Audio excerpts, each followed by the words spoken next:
Why do you think Prime Minister Modi, what is your view about him not holding press conferences? Well, I think the digital era has kind of made the press conference redundant, right? If in the past, I would think you needed press conferences because you needed to get the government to react on various things. Right? There was no other avenue or platform for you to get that, unless of course you were in parliament or in such a setting. Today, on social media, you are on trial every second. Like you said, BJP over communicates. It is over communicating because it's also reacting to questions that are coming up all the time, right? And this fact check has to be done. That has to be clarified. So in that sense, Modi as an individual may not be responding, but that entire machinery is responding 24/7. So in that sense, I don't see a need for the same way in which press conferences were needed in the past.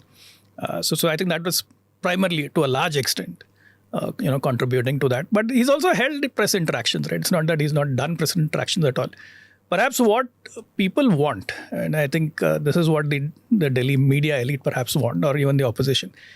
To them, it is, unless it is adversarial, it is not valid. I mean, I think that's a very negative way of looking at the role of media, because unless you're adversarial, unless you ask uncomfortable questions for the sake of asking uncomfortable questions, I don't agree with that philosophy.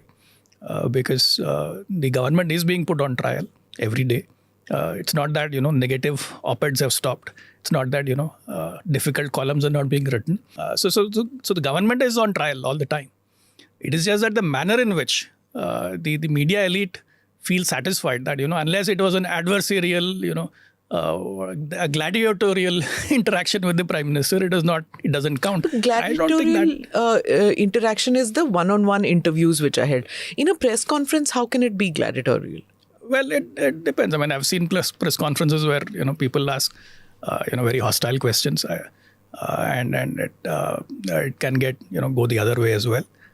But that's why the Congress says that, look, at Rahul Gandhi, he takes all the hostile questions. He's such a brave guy. But then he also, I remember the recent press conference where he started calling the journalists names. And so I don't think any side comes out looking better on this count. To me, I don't think it matters as much, because as far as putting the government on the dock, asking the hard questions, getting responses, it is happening 24/7.